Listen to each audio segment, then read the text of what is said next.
Bismillahirrahmanirrahim. Today's topic is coordination and parallel structures in English language. हम इसमें से whenever we are talking about parallel structure and coordination, पहले तो ये समझना है कि parallel क्या होता है और coordination क्या होता है. As the word is evident कि coordination क्या होती है कि whenever we are joining similar things, जब हमने आपस में क्या कर रहे हैं, कोऑर्डिनेट कर रहे हैं, आपस में मिल रहे हैं, तो ऐसी सूरत में हम उसको क्या कहते हैं, कोऑर्डिनेशन कहते हैं. मीन्स टू से कि they are the equally sharing, जितने भी पार्टिसिपेंट्स हैं वो बराबर शेयर कर रहे हैं, तो इसको हम कोऑर्डिनेट कहते हैं. और पैरेलल भी इसी तरह से है, when two lines are going side by side, तो इसको हम पैरेलल कहेंगे. तो similarly the same terminology has been used in the English language with regard to their functions. और उसमें हमने देखना है कि किस तरह से कोऑर्डिनेशन करते हैं, पैरेलल स्ट्रक्चर कैसे बनते हैं, कौन कौन सी पॉसिबल मिस्टेक्स हो सकती हैं. और लेकिन इससे पहले, इसको जानने से पहले ये समझना जरूरी है कि पैरेलल स्ट्रक्चर या कोऑर्डिनेशन हम महज कंजंक्शन की मदद से लगाते हैं. तो कंजंक्शन को पहले समझना जरूरी है ताकि उसकी आपको अंडरस्टैंडिंग डेवलप हो. कंजंक्शन जैसे नाम से जाहिर है, it is a joining words, means that joins two phrases, two clauses, two words. इसको हम कंजंक्शन कहते हैं. जैसे पहली एग्जांपल में एंड है, दूसरी में भी एंड है, तीसरी में बिकॉज है, फिर एंड, फिर but, not only but also, और देयरफॉर या. अब यहाँ पे जब ये दो क्लॉजेस को मिला रहा है, दो वर्ड को मिला रहा है, it shows that there is the relationship between. अब जरा लास्ट एग्जांपल पे, जब पहली एग्जांपल में देखिएगा, जब एंड आ रहा है तो इसका मतलब बात क्या कर रही है, एड अप हो रही है. बिकॉज आ रहा है तो इसका मतलब इसमें क्या है, रीजन है. बट आ रहा है तो इसका मतलब इसमें क्या है, कंट्रास्ट है. नॉट ओनली बट आल्सो है तो इसका मतलब ये कंट्रास्टिव एडिशन है. और जरा लास्ट एग्जांपल सोच के बताइएगा कि कौन सा ऑप्शन इनमें से लगाएंगे और क्या रिलेशनशिप है उनके तरफ. Aldous. Aldous. Yes, sir, Aldo. therefore में क्यों नहीं लगाएंगे, why is not the option therefore? Reason तो नहीं है, मतलब आल्दो ही आएगा कि वो गरीब है. लेकिन जी, वो काइंड फेलो है. और देयरफॉर हम कब लगाते हैं, जब उसका इफेक्ट आ रहा हो, उसका रिजल्ट आ रहा हो, कॉन्सिक्वेंस हो, तो फिर हम देयरफॉर का इस्तेमाल करते हैं. तो इसका मतलब यहाँ पे ये रिजल्ट नहीं है कि काइंड फेलो है तो वो पुअर होगा. इसका मतलब ये बनेगा फिर, अगर हम देयरफॉर लगा देते हैं कि every person who is a kind he should be poor, तो इसका मतलब ये इलॉजिकल हो जाएगा. तो इसका मतलब है कि ये तमाम कंजंक्शन क्या करते हैं, एक रिलेशनशिप को बताते हैं जो उन क्लॉजेस या उन पार्ट्स ऑफ जो ना वो सेंटेंस के दरमियान मौजूद होता है. जैसे मैंने ऊपर एग्जांपल में आपको बताया इसके इंट्रोडक्शन में कि there can be two words, two phrases और टू क्लॉजेस, क्या होगा, in a sentence which are joined by the use of conjunction. Let's see the conjunction को समझने के लिए हमने ये पिक्चर देखिएगा जरा. एक कोऑर्डिनेट जो ना वो कहते हैं, एक को सबऑर्डिनेट कहते हैं, और एक को कोरिलेटिव कोऑर्डिनेट कहते हैं, और एक के मिलता जुलता है कंजक्टिव एडवर्ब्स, जो बेसिकली कंजंक्शन नहीं होते लेकिन कंजंक्शन का रोल प्ले करते हैं. होते ही एडवर्ब्स हैं, यानी फंक्शन एडवर्ब का भी रोल प्ले कर रहे होते हैं और साथ में ज्वाइन भी कर रहे होते हैं. जैसे गौर कीजिएगा तो यहाँ पे इस लास्ट एग्जांपल में आप गौर कीजिएगा तो ये आल्दो कोई कंजंक्शन नहीं है बल्कि एडवर्ब है, लेकिन साथ में ये दो क्लॉजेस को आपस में जोड़ भी रहा है. तो ऐसे वर्ड को हम आवाज नहीं आ रही. जी, सिर्फ आपको नहीं आ रही है, सभी को नहीं आ रही. आ रही है सर. आ रही है सर. कि अगर इंडिविजुअल को मसला हो तो इसका मतलब है उसका नेट जो है वो स्लो है, और if it is to all तो इसका मतलब मेरे एंड पे प्रॉब्लम है. तो ये दैट इज इसका फंक्शन है. जी बच्चों, तो हम बात कर रहे थे कि हमने यहाँ पे वो वर्ड जो इन दोनों क्लॉजेस के दरमियान रिलेशनशिप को बताते हैं, तो वो क्या कहलाते हैं, कंजक्टिव एडवर्ब्स कहलाते हैं. कोऑर्डिनेट कंजंक्शन से तो आप वाकिफ हैं, फैन बॉयज के एब्रीविएशन से याद रखना है. सबऑर्डिनेट बहुत सारे हैं और उसके अलावा आप ये हमारा डिस्कशन आज का नहीं है क्योंकि सबऑर्डिनेट कंजंक्शन में हम नहीं पढ़ेंगे आज, ये हम कंजंक्शन में जाके पढ़ेंगे या क्लॉजेस में जाके पढ़ेंगे। और जो कोरिलेटिव और कोऑर्डिनेट और कंजक्टिव एडवर्ब, ये इनको हम कंजक्टिव एडवर्ब्स को देखेंगे कि उनके दरमियान रिलेशनशिप क्या होता है। इनको अब जरा अगली स्लाइड्स में चलते हैं तो फिर आपको आइडिया इसका क्लियर होगा। लेट्स सी जी, देखिएगा किस तरह से हम यूज करते हैं। ये 7 होते हैं। फॉर हम कब लगाते हैं? जब कोई रीजन हो, रीजन या पर्पस हो। ये बिकॉज की की तरह होता है। जैसे I go to the park every Sunday for I love to watch the ducks on the lake. अब ये मेरे पार्क जाने की क्या है, अगली क्लॉज में क्या है, वजह है। तो इसका मतलब है कि जरा दोनों क्लॉजेस किसमें बाउंड है? कॉज और इफेक्ट के रिलेशनशिप। अब बताइएगा जी, इफेक्ट किस क्लॉज में है? पहले वाली में है या सेकंड क्लॉज में इफेक्ट है? सेकंड सेकंड में इफेक्ट है या सेकंड में रीजन है मेरे पार्क जाने की? फर्स्ट वाले में इफेक्ट है। फर्स्ट वाले में इफेक्ट है और सेकंड में सेकंड रीजन वाले में उसकी रीजन है। एंड का इस्तेमाल होता है, एडिटिव होता है, यानी कि ये एडिशन करता है। ये कंजक्शन को याद रखिएगा, इंडिविजुअली भी पढ़ेंगे हम और उनके फंक्शन के एतबार से भी पढ़ेंगे। एंड का फंक्शन जो है जिसमें एड अप होता है, जैसे मैं पार्क भी गया और टू वॉच भी किया और लेक पे भी और शर्टलेस मैन को भी देखा मैंने। तो इसका मतलब वॉच का ऑब्जेक्ट है डक्स भी और शर्टलेस मैन भी। तो इसका मतलब है ये दोनों को एडिशन कर रहा है।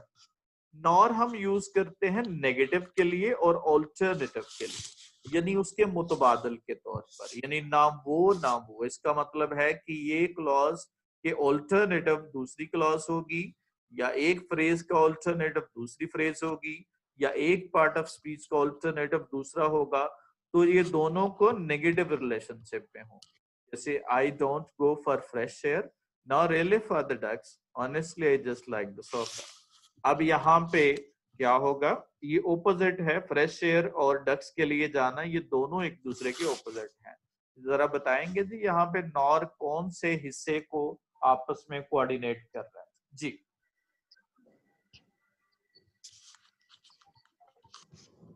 come on, anyone who can answer? Nor कौन से हिस्से को? For the fresh air for this dogs. शाबाश। तो यहाँ पे for the fresh air and for the ducks होगा। तो ये दोनों को आपस में क्या कर रहा है? कोऑर्डिनेट कर रहा है। जो बट होता है ये कंट्रास्ट को शो करता है। और ये याद रखिएगा, सिर्फ ये हम तो अभी कोऑर्डिनेट कंजंक्शन पढ़ रहे हैं। ये बहुत सारे ऐसे वर्ड होंगे जो कंजक्टिव वर्ड्स में आएंगे जो सिमिलर रोल प्ले करते हैं। जैसे बट की जगह पे हम हाउएवर का वर्ड भी इस्तेमाल करते हैं। ये हाउएवर भी वही मीनिंग देता है जो बट का देता है। तो मैंने बताया कि ये दो मुख्तलिफ चीजें हैं। हाउएवर एडवर्ब है लेकिन फंक्शन रोल कर रहा है वो कंजंक्शन का। अब जरा बट में देखिएगा तो बताइएगा, the soccer in the park is entertaining in winter but is better in the heat of, क्या होगा? In the heat of summer. तो यहाँ पे बताइएगा दोनों क्लॉजेस में किस रिलेशनशिप को आपस में कंट्रास्ट किया गया है। एक शाबाश बताइएगा, you have to tell. Winter और तो इसका समर। मतलब है विंटर और समर की कंडीशन को उसने कंट्रास्ट किया है with the use of but. और जैसे मैंने आपको उसमें बताया था, if you remember, when we were talking about the vocabulary words, वो वोकैबुलरी इन कॉन्टेक्स्ट या meaning in context, in that case जो है ना, ये रिलेशनशिप को और इन कंजक्टिव वर्ब्स को समझना बहुत जरूरी है कि what type of relationship between the both phrases और both clauses is present. If you know the relationship, you can easily find out what can be the meaning of the other phrase या other clause. और present करता है alternative को या choice को। Sir आवाज नहीं आ रही है। ठीक, आवाज नहीं आ रही। हम बात कर रहे हैं दूसरे कंजंक्शन, दूसरे एक और conjunction, now I think it is clear. और जो है वो हम इस्तेमाल करते हैं ऑल्टरनेटिव। आवाज क्लियर आ रही है। सर रिपीट कर दें, आवाज नहीं आई। Now it is clear to everybody. Yes, sir sir. Repeat कर दे, आवाज नहीं आ रही थी पहले। मैंने बताया है कि जब हम इनका इस्तेमाल करते हैं तो जो कंजंक्शन जो हम कोऑर्डिनेट दोबारा कंजंक्शन नहीं आ पढ़ रही रहे हैं, आवाज। I am audible now? Yes, sir. Yes sir. Yes आवाज नहीं आ रही नो सर, एक पर्टिकुलर एक सर बंदे क्लियर को नहीं आ नहीं आ रही। रही। सर काफी को नहीं आ रही। जी अब ठीक है। Yes yes yes sir. Okay, हम बात कर रहे थे कि जब हम this is actually problem in Shakargarh. हमने जो बेस्ट पॉसिबिलिटी है वो हमने नेटवर्क के लिए, मेरे पास 4 जो है वो नेट कनेक्शन है। जोंग का है, जैज का है, 2 मोबाइलों पे है। लेकिन वो ये प्रॉब्लम है हमारे शकरगढ़ में अभी तक अवेलेबल नहीं है। हमारे यहाँ पीटीसीएल में 4G अवेलेबल नहीं है और 4G की वो स्पीड अवेलेबल नहीं है जो बिग सिटीज में होती है। तो this is a problem Shakargarh में है। और ये जो ना वो it is for the whole city in fact, जिसकी वजह से ये बीच में इंटरप्शन है। हम पॉसिबिलिटीज को देख रहे हैं, कोई पॉसिबिलिटी और हमारी चॉइस हो जाए तो ये अगर हम खत्म कर सके। हमारा 20 जो MB का कनेक्शन पीटीसीएल का वो भी काम नहीं कर रहा, तो दैट्स वाई जो ना वो थोड़ी बहुत होगी प्रॉब्लम। जी, तो हम बात कर रहे थे कि ये कंजंक्शन जो है they are replaced with conjunctive verbs, यानी कंजक्टिव वर्ब्स भी वही मीनिंग देते हैं जो कंजंक्शन देते हैं। वो भी क्लॉजेस और फ्रेजेस के दरमियान रिलेशनशिप को डेवलप करते हैं सिमिलरली जिस तरह से आप यहाँ पे हम देख रहे हैं। और ये चीज ना, this is very important whenever you are finding out the meanings of vocabulary in context. आप जब हमने पहला जो लेक्चर हमने दिया था वो मीनिंग इन कॉन्टेक्स्ट था, तो उसके लिए भी इनको समझना बहुत जरूरी है so that you may understand the relationship of both the क्या होगा क्लॉजेस या फ्रेजेस और to understand their meanings in context. तो और ऑल्टरनेटिव के लिए होता है लेकिन पॉजिटिव के लिए, नॉर भी ऑल्टरनेटिव के लिए होता है लेकिन नेगेटिव ऑल्टरनेटिव के लिए होता है। जैसे या शर्ट पहन लो या स्किन होगा, तो जो शर्ट्स आर स्किन, तो इस तरह से हम ऑपोजिट है। येट हम कंट्रास्टिंग आइडियाज के लिए इस्तेमाल करते हैं और ये तकरीबन सिमिलर है बट के साथ, लेकिन ये कंट्रास्टिंग आइडियाज होता है। जैसे he is busy yet he can help, है तो ये ऑपोजिट है। हेल्प जो ना वो करना और बिजी होना दोनों एक दूसरे के ऑपोजिट है, लेकिन जो है वो इसके साथ रिलेटेड है कि उसमें लॉजिकल रिलेशनशिप भी मौजूद है। ये येट का हम इस्तेमाल करते हैं। जैसे I always take a book to read yet I never seem to return to a single page. ये उसका कंट्रास्ट है, पूरी बुक का और एक सिंगल पेज का कंट्रास्ट है। तो इसका मतलब ये हुआ कि येट जो है वो कंट्रास्ट को डेवलप करता है बट लॉजिकली कनेक्टेड होता है आपस में, ये फर्क है उसके साथ। और सो जो है इफेक्ट या रिजल्ट या कॉन्सिक्वेंस के लिए इस्तेमाल करते हैं। जैसे क्या होगा, I have started meeting one of the soccer players so now I have no excuse to watch the games each week. अब ये मेरा मीटिंग करने का रिजल्ट क्या निकला कि I have an excuse to watch the games each week. इसका मतलब ये हुआ कि ये सो क्या बता रहा है, इफेक्ट बता रहा है। Up till here, if you have any query regarding the use of coordinate conjunctions, that is also abbreviated in the form of when boys, you can ask the question. जी बच्चों, any question you find? Nor का function. Nor का मैंने बताया है कि वो और के ऑपोजिट होता है, और पॉजिटिव जो ना ऑल्टरनेटिव के लिए होता है वो नेगेटिव के लिए होता है, यानी वो भी नहीं वो भी नहीं, और ये है और या ये, यानी वो नेगेटिव में है ये पॉजिटिव में, इतना ही फर्क है। जी, सही येट का भी बताइएगा।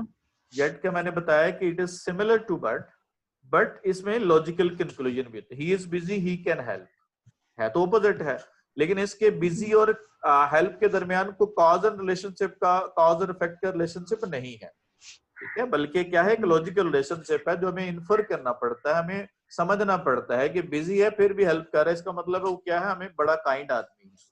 तो यहाँ पे हमें सर यहाँ पे बट भी लगा सकते हैं?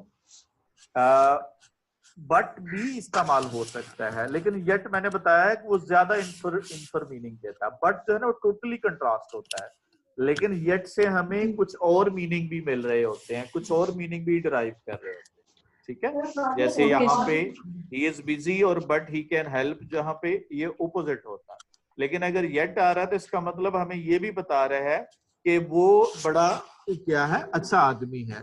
तो ये मीनिंग डेवलप करते हुए इन मीनिंग इन कॉन्टेक्स्ट में हमें वो भी जो ना वो हमें ये मीनिंग देगा, यानी कि उसके इन्फ्रेंसेस मीनिंग जो है, इन्फ्रेंस हम लास्ट जो पार्ट पढ़ा था, if you remember meaning in context में, तो उसमें इन्फ्रेंसेस का एक आइडिया था कि जिसमें इन्फ्रेंस होती है with the help of certain word, तो वो इस तरह के वर्ड ऐड अप करते हैं। जी, any other question from your side? Should we move? Sir so जी बच्चों, नेक्स्ट जो है हमारा है वो है हम इनको फंक्शन के एतबार से भी अलग करते हैं। जैसे जरा बताइएगा, यहाँ पे क्या कर रहा है, दोनों चीजों को आपस में जमा कर रहा है, तो इस फंक्शन के एतबार से क्या किया, उसको एडिटिव फंक्शन कह दिया। जो चीज ऑपोजिट आ गई उसको हम एडवर्सेटिव कहते हैं। या आप टर्मिनोलॉजी बुक्स में देखते हैं मुख्तलिफ ग्रामर्स की, तो ये टर्मिनोलॉजी से ये नहीं समझना है कि ये कोई मुश्किल बात आ गई है, वही है जो आपने पहले पढ़ ली है, यानी कि सिंपल है, सिर्फ उनके दरमियान अब फंक्शन के एतबार से डिवीजन की गई है, यानी ऑपोजिट हो तो एडवर्सेटिव होगा, अगर सिमिलर हो एडिशन है तो एंड होगा। जैसे अब जरा देखिएगा यहाँ पे क्या लिखेंगे जी, हम we shall be safe and insane, या we shall be safe but insane? But insane. But insane but क्यों?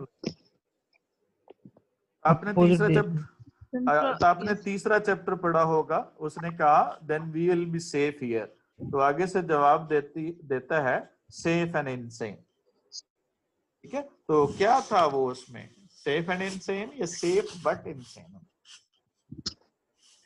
बट क्यों लगाएंगे, वजह बताएं जी बच्चों। बट हम क्यों यूज करेंगे? बट हम इसलिए इस्तेमाल करेंगे कि सेफ और इनसेन सेम कैटेगरी के वर्ड नहीं है। सेफ पॉजिटिव मीनिंग देता है और इनसेन जो है वो नेगेटिव मीनिंग देता है। तो जब आपके रिलेशनशिप जो है ना वो ऑपोजिट हो तो फिर हम क्या यूज करते हैं, बट का इस्तेमाल करते हैं। तो इस तरह से आपने समझना है। डिसजंक्टिव या ऑल्टरनेटिव होता है, ये वही है और है। डिसजंक्टिव मतलब लैदा कर रहा है उसको, डिसजॉइन कर रहा है, और ऑल्टरनेटिव दे रहा है, तो इसके लिए हम क्या डिसजंक्टिव इस्तेमाल करते हैं। ये कोई और वर्ड भी हो सकते हैं, जैसे एल्स है, नाइदर नॉर है, और है, आइदर और है वगैरह है। रिलेटिव फंक्शंस जो वो होते हैं जिसमें रीजन या इफेक्ट बताया जाए, कॉज एंड इफेक्ट का रिलेशनशिप जब हम करेंगे तो वो क्या होगा, रिलेटिव फंक्शन कहलाएंगे। जैसे फॉर, बिकॉज वगैरह के लिए इस्तेमाल करेंगे, या सो का इस्तेमाल करते हैं, he is busy so he can't pass the examination easy। उसके बाद हम देखते हैं जी, आगे हम देखते हैं अगला जो कंजंक्शन है जो हमारी इस पैरेलल स्ट्रक्चर्स में रोल प्ले करेगा, वो है हमारा सर? Correlative coordinate. जी बेटा। एक्सक्यूज मी सर, एक क्वेश्चन था जी सर, यहाँ पे हम लोग सेफ बट इनसेन यूज करेंगे, लेकिन बुक में सेफ एंड इनसेन क्यों यूज हुआ है? मैंने बताया ना कि वो जो राइटर होता है वो रूल को फॉलो नहीं करता। राइटर क्रिएटिव होता है, राइटर इमेजिनेटिव होता है। वो ग्रामर का जो ना वो जरूरी नहीं है उसको ग्रामर भी आती हो। राइटर कोई एक्सेप्शंस होती हैं कि वो ग्रामर को यूज नहीं करता। जैसे मैं आपको, हमारे शहर में एक पंजाबी के बहुत मशहूर शायर हैं, और once I visited with respect to get help with in Punjabi grammar, तो his books are even read in Indian universities, 2 और 3 जो यूनिवर्सिटीज में उसका सिलेबस पढ़ाया जाता है उसकी पोएम्स, लेकिन उसको ग्रामर का जो ना मतलब बे का भी नहीं पता। यानी कि वो लैंग्वेज के लिए, जैसे आपको अभी आपसे पंजाबी बोलते हैं तो you don't have the knowledge of grammar. Grammar जो है ना that is a different aspect. आप लैंग्वेज सीख जाते हैं लेकिन ग्रामर सीख के नहीं सीखते, आपकी नेचुरल प्रोसेस होता है। तो राइटर इनफैक्ट क्या करते हैं, एक तो वो जानबूझ के भी करते हैं, और राइटर जो है वो इस चीज को फॉलो नहीं करता, इसलिए हम इसको पोएटिक लाइसेंस कहते हैं। तो बुक्स में बहुत सारी जगहों पे आपको मिस्टेक नजर आएंगी ग्रामेटिकली, हमने उन्हीं को देखना है कि वो ग्रामेटिकली अगर वो रॉन्ग है तो उसको वो एंटी टेस्ट में दे सकता है, या कोई राइट सेंटेंस है तो उसको भी वो एंटी टेस्ट में वो दे सकता है। Sometimes same to same expression आ जाते हैं एंटी टेस्ट में, वो इनफैक्ट आपकी याद देखना होता है कि आप टेक्सचुअल रीडिंग करते हैं या नहीं करते, वो इस मकसद के लिए होता है एक आध ऐसा सेंटेंस आ जाए, वरना वो सेंटेंस सारे गलत होंगे। जी, any other question? Sir yes yes. ये जो example the children must have obeyed their parents, इसमें कैसे पता चलेगा कि इफेक्ट कौन सा और रीजन कौन सी है? कौन से सेंटेंस में?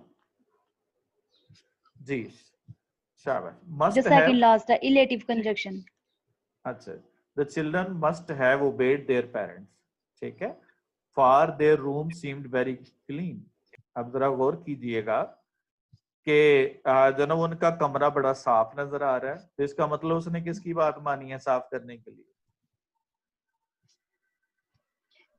पेरेंट्स की। पेरेंट्स की। तो रीजन आ गई,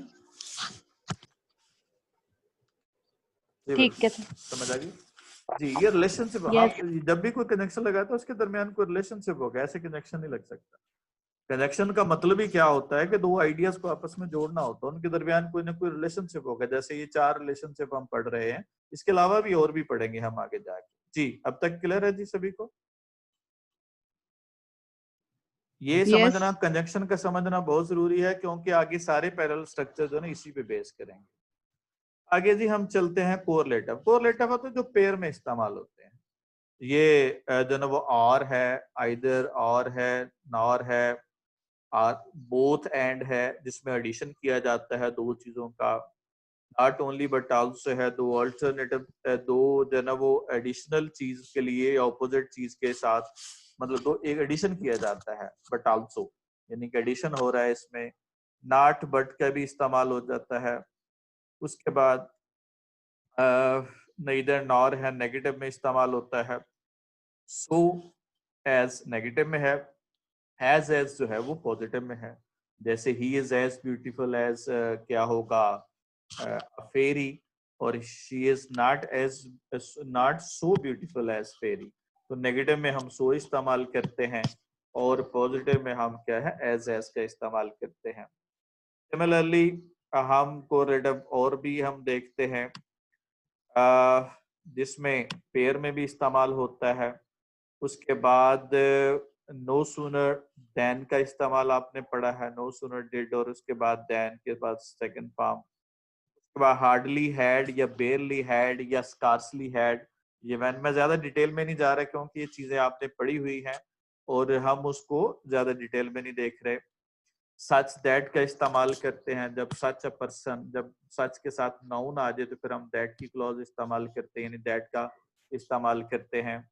रादर देन ये समटाइम देन इकट्ठा भी इस्तेमाल होता है, समटाइम रादर देन के साथ भी आता है। ये इसका यही समझना है कि जब रादर देन आ जाए या देन आ जाए तो जो स्ट्रक्चर पहले होगा वही स्ट्रक्चर बाद में होगा, यानी वो कोऑर्डिनेटेड होना चाहिए आपस में। जैसे पहले एग्जांपल में देखिएगा, ये थोड़ा सा डिफरेंट था इसलिए मैं इसको डिटेल बयान कर रहा हूँ, जो डिफरेंट था जैसे सच दैट है। इसी तरह से रादर देन है, I would rather read a book than watch TV. यहाँ पे रिलेशनशिप किसके दरमियान है? Could you tell, can you tell? जी बच्चों, रीड और वॉच। रीड और वॉच के दरमियान है, तो इसका मतलब है देन के Read बाद और भी watch। बेर, देन के बाद भी बेर इन्फिनिटिव है और रादर के बाद भी बेर इन्फिनिटिव है। तो इसका मतलब देन से पहले जो स्ट्रक्चर इस्तेमाल होगा वही देन के बाद इस्तेमाल होगा।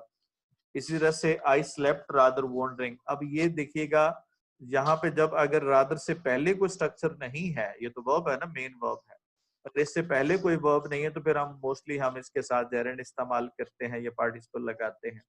लेकिन अगर देन से पहले कोई स्ट्रक्चर इस्तेमाल हुआ तो आगे भी वही लगेगा। यहाँ पे अगर इन्फिनिटिव होता तो आगे भी इन्फिनिटिव लगाना था। जैसे एक और देखिएगा, I want to work hard rather sit idle. Sitting idle या टू सिट आइडल होगा? क्या होगा? sit idle. To sit idle होगा, ठीक है।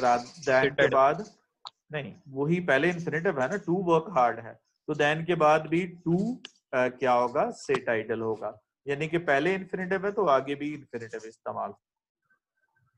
लेट, लेस्ट और एल्स है, ये आप जो ना वो लेस्ट यू शुड का इस्तेमाल करते हैं, ये हम क्वेश्चन में सब्जेक्टिव में भी पढ़ेंगे। उसके बाद जो है work hard else you should fail, तो इस तरह से हम इस्तेमाल करते हैं, एल्स या लेस्ट का इस्तेमाल करते हैं। उसके बाद द मोर, ये बेसिकली कंजंक्शन तो नहीं है, लेकिन इसका रोल जो है वो कंजंक्शन जैसा है। जैसे आप पढ़ते हैं जब दो कंपैरेटिव एडजेक्टिव हम इस्तेमाल करें, बेसिकली ये दो कंपैरेटिव एडजेक्टिव्स हैं, दो इस्तेमाल करें तो वो भी सम टाइम रोल प्ले करते हैं। कंजक्टिव वो एडजेक्टिव जो है वो क्या करते हैं? वो कंजक्शन का रोल प्ले करते हैं। The more you work the more you are rewarded. यहाँ पे द मोर दो क्लॉजेस को आपस में ज्वाइन कर रहे हैं, यू वर्क और यू आर रिवॉर्डेड। तो इसका मतलब यहाँ पे ये क्या होगा? सब्सिक्वेंट जो है वो रिलेशनशिप होता है कि ये वर्क करोगे तो उसका रिजल्ट क्या निकलेगा, जो ना वो ये रिजल्ट निकलेगा, तो ये अगली क्लॉज में उसका रिजल्ट है। तो ये द मोर और द मोर, या ये द मोर तक नहीं महदूद करेंगे इसको, कोई भी कंपैरेटिव एडजेक्टिव अगर दो लग जाते हैं दो क्लॉजेस के साथ, तो बेसिकली वो क्या यूज करते हैं? वो दोनों रिलेशनशिप को डेवलप करते हैं। जैसे अगर मैं ये कहता हूं कि जितना आप ज्यादा पढ़ते हो, बल्कि ऐसे कह लो, जो जो आप ऊपर जाते हो मौसम ठंडा होता जाता है। जी कमान, क्या होगा? The higher you go, the cooler it is. अब यहाँ पे क्या है? दोनों के दरमियान The higher रिलेशनशिप you क्या go, है? the cooler it is होता है। जी, अब दोनों के दरमियान रिलेशनशिप कौन सा है? शाबाश, the higher you go the cooler it is. क्या रिलेशनशिप है? जी बच्चों, भाई ऊपर जाओगे तो उसका क्या है? नतीजा निकलेगा ना, उसका नतीजा निकलेगा कि उसके नतीजे में क्या होगा? वो कूलर हो जाएगा। तो इसका मतलब है ये कॉन्सिक्वेंस या रिजल्ट क्या जो है ना वो उसके साथ रिलेशनशिप है। तो ये आपके हो गए। अब आ जाए जी कुछ कंजक्टिव वर्ब्स हैं जिनको आपने समझना है। जैसे मैंने पहले बताया कि उसमें हम क्या करते हैं, चीजें मुख्तलिफ फंक्शन प्ले करते हैं। एडिशन के लिए हम क्या यूज करते हैं? ये वर्ड इस्तेमाल सर करेंगे। जी सर जी जी सर प्लीज 2 स्लाइड्स पीछे करें, ओके। क्वेश्चन 2 इससे पीछे वाली।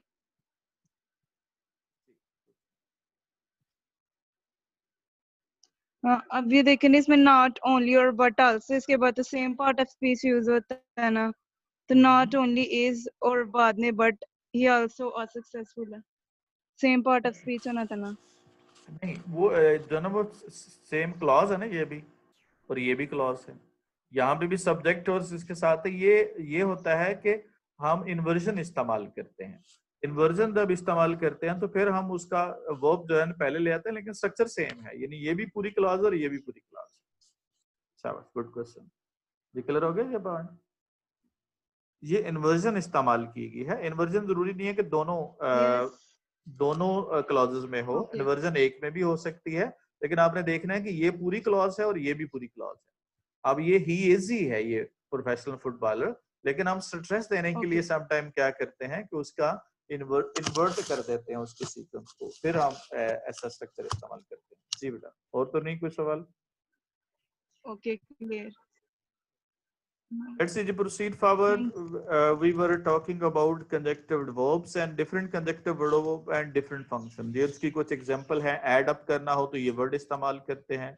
Moreover, besides this, यानी ये जब add up करना हो। उसके बाद जो है ना compare करना हो तो likewise, equally, similarly इस्तेमाल करते हैं। किसी चीज को बयान करना हो like, indeed वगैरह लगाते हैं। टाइम इंडिकेट करना हो meanwhile, next, still इस्तेमाल करते हैं। कॉज एंड इफेक्ट के लिए आपने यूज करते हैं accordingly, hence, then, therefore, thus, subsequently. Contrast के लिए इंस्टेड, हाउएवर, नेवरथलेस जो ना वो यूज करते हैं, नॉनथलेस। एग्जाम्पल जैसे जरा देखिएगा, क्या ये दोनों के दरमियान रिलेशनशिप सही है जो यहाँ पे बयान किया है? Come on.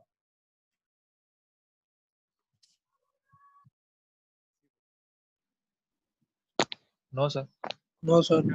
क्या Less गलत than. क्या Therefore, गलत he है? got his aim. however However नहीं आएगा। However, therefore, therefore आएगा इफेक्ट सर। होना चाहिए था। देयर फोर आएगा, यानी कि इसका मतलब है यहाँ पे हाउएवर क्या बता Effect रहा होना था? चाहिए था। हाउएवर क्या बता रहा था? कंट्रास्ट बता रहा था, बताता है, ठीक है। लेकिन ये क्या है? उसका एम हासिल करना, मेहनत के बाद ये उसका क्या है? रिजल्ट है। जरा लगाइएगा कौन सा सूटेबल Effect. इस्तेमाल करेंगे आप? therefore he got. Therefore है। ये जितने भी जो ना आपके रिजल्ट वाले हैं, subsequently, therefore, then, hence वगैरह, तो इसको सभी को हम इस्तेमाल कर सकते हैं। समझ आया जी कंजक्टिव वर्ब किस तरह से रिलेशनशिप डेवलप करते हैं या पैरेलल स्ट्रक्चर जो है ना वो डेवलप करते हैं, उनके दरमियान क्लॉजेस के दरमियान रिलेशनशिप डेवलप करते हैं। अब जी आ जाए हमारे पास से चलते हैं हमारी आज की प्रैक्टिकल चीजों पर, प्रैक्टिस करते हैं। लेट्स सी जी, बताइएगा जी इस पहले सेंटेंस में क्या मिस्टेक है?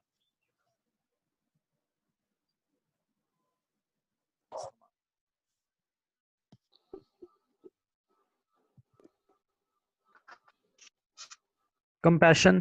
compassion very good. अब चूंकि क्या है, कोऑर्डिनेशन किसके दरमियान? Integrity and compassionate. तो कंपैशनेट एडजेक्टिव होता है, तो इसको भी हम क्या बना लेंगे? कौन सा कंजक्शन है यहाँ पे यूज हुआ? एंड का इस्तेमाल हुआ, तो ये सेम होने चाहिए। अगर मैं ये सवाल आपसे करूं कि इंटीग्रल एंड कंपैशनेट लगा दें तो फिर तो ये पैरेलल हो जाएगा, तो फिर क्यों सही है ये? नो, वर्ब के No, बाद sir. नाउन यूज होना चाहिए था वर्ब के जी बाद। शाबाश। वर्ब के बाद हमने क्या लगाना है? ऑब्जेक्ट लगाना है। तो ऑब्जेक्ट हमेशा क्या होता है? नाउन या प्रोनाउन Noun. होता है, या नाउन जैसी Yes. कुछ चीज होगी, यानी नाउन का फंक्शन प्ले करेगा। कम ऑन जी नेक्स्ट। एडवेंचर adventure adventure जी एडवेंचर आएगा। क्यों एडवेंचरस क्या है? एडजेक्टिव है। Adjective. और क्यों क्यों नाउन लगाना है आपने? Bravery. Bravery अगर noun मैं होना यहाँ चाहिए। पे भी ब्रेव कर देता हूँ तो फिर Preposition है ना पहले तो। Proposition. क्या बात? इनफैक्ट ऑफ के बाद ये दोनों ऑब्जेक्ट प्रेपोजिशन है, यानी प्रेपोजिशन के बाद इस्तेमाल हो रहे हैं, तो इसका मतलब ये दोनों क्या होने चाहिए? दोनों नाउन होने Noun. चाहिए। Noun preposition होना के बाद। जी शाबाश, कमाल। Beauty beauty the aspects of beauty and ugly, सही? Ugliness. ugliness ugliness होगा, Ugliness होना ठीक है। चाहिए। अगेन ऑब्जेक्ट ऑफ प्रेपोजिशन होगा। जी जहां पे नहीं समझ आए पूछ लेना जी। और आगे Negligence. नेग्लिजेंस हो जाएगा। क्यों? हैव क्या है? वर्ब है, तो वर्ब के बाद क्या लगाना है आपने? Object Noun. लगाना, नेग्लिजेंस। शाबाश, come on next. Accuracy. Accuracy जी क्या होगा? एक्यूरेसी ऑफ के बाद इस्तेमाल हुआ। शाबाश जी। Absence. एब्सेंस होगा। अब यहाँ पे जो वर्ड ऐड हुए हैं, प्लेजेंट लाइफ, लाइफ है, एब्सेंस है, ठीक है। तो ये एब्सेंट नहीं होगा, एब्सेंट एडजेक्टिव होता है, एब्सेंस नाउन होता है। शाबाश। Sharpness Sharpness. शार्पनेस होगा। क्यों यहाँ पे शार्पनेस लगाना है? What is the reason? His पीछे possessive pronoun है ना, पोजेसिव, उसके बाद प्रोनाउन noun के use। बाद पोजेसिव एडजेक्टिव लगा तो उसके बाद हमने क्या लगाना है? नाउन इस्तेमाल करना है। Noun. फिर एक और भी बात है कि रिजल्ट का सब्जेक्ट कौन है? शार्पनेस है। तो वर्ब का Yes. जो सब्जेक्ट होता है वो क्या होना चाहिए? नाउन होना चाहिए। कम ऑन नेक्स्ट। The shop का ब्राइट bright. राइट होगा, क्योंकि ये शॉप की मीनिंग में इजाफा कर रहा है, ये एडजेक्टिव होना चाहिए, और ये नाउन है, तो क्या होगा? Are bright. Come on next. Intellect. जी Intellect. Abilities and Intellect. Intellect हो जाएगा, क्योंकि Intellect. इंटेलेक्चुअल क्या है? वो एडजेक्टिव है। और ये ब्रश अप का वर्ब है, वर्ब के दोनों क्या है? ऑब्जेक्ट हैं। जी Yes. डिप्रेशन डिप्रेशन हो जाएगा, ऑफ आ गया, उसके बाद लगाना है। शाबाश। Sorrow. सारो सारो होगा। सफरिंग्स नाउन है और सारोफुल एडजेक्टिव है, और मोर ओवर ये कैन से पहले है, तो इसका मतलब सब्जेक्ट की पोजीशन पे है।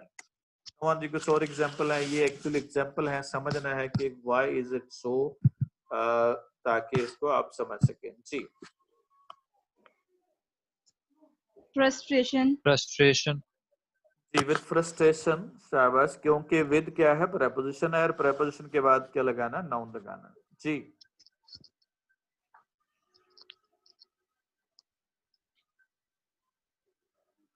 Lavishness. लेविशनेस लगाएंगे, कोई बताएगा जी इसकी क्या वजह है? preposition, नाउन आया है, इसके बाद वर्ब आया brings, जी इसका ये noun नाउन इन एक ही काम एपोजिशन है, नाउन इन एपोजिशन है। द एक्सपेंसेस को कौन बयान कर रहा है? लेविशनेस बयान कर रही है। तो एक्सपेंसेस नाउन है, तो इसका एपोजिट नाउन, एपोजिट वर्ड भी क्या होना चाहिए? वो भी नाउन होना चाहिए। तो ये एपोजिशन में हम नाउन सेम कैटेगरी इस्तेमाल करते हैं। शाबाश, नेक्स्ट। सर पोजीशन बता दें दोबारा। जब हमने दो नाउन को एज अ पैरेलल इस्तेमाल करते हैं, मतलब मैं कहता हूं द मैनिफेस्टेशन ऑफ हिज क्या होगा? Wealth, having a big car. तो अब यहाँ पे Okay. मैनिफेस्टेशन और हैविंग अ बिग कार, ये क्या है? दोनों एक दूसरे को क्या कर रहे हैं? एक्सप्लेन कर रहे हैं। तो ऐसे नाउन को हम अपोजिट नाउन कहते हैं। जैसे मैं कहता हूं अकबर द किंग, अकबर जो है वो किंग क्या कर रहा है? उसको एलाबोरेट कर रहा है। तो ऐसे नाउन को हम अपोजिट जो कहते हैं, पैरेलल जो नाउन कहते हैं। जी next. enthusiasm, enthusiasm, come on, next.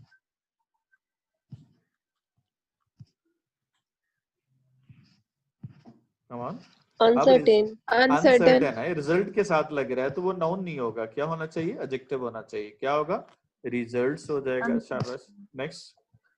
marvelous, marvelous job, forget the marvellous job है, अगर जॉब के मीनिंग में इजाफा कर रहा है तो ये नाउन नहीं होगा, एडजेक्टिव होना चाहिए। शाबाश creative, Creative. जी। Creative activities, come on. chivalry, chivalry होगा, शिवेलरी जो है ना वो नाउन होता है, शिवेलरस एडजेक्टिव है। शाबाश, नेक्स्ट। madness, क्या होगा? मैडनेस होगा। नेक्स्ट। desperation, इसका डेस्परेशन होगा। आप देखें नॉट ओनली बट आल्सो किसको मिला रहा है? डाउट और डेस्परेट को। डाउट नाउन है और डेस्परेट क्या है? वो एडजेक्टिव है।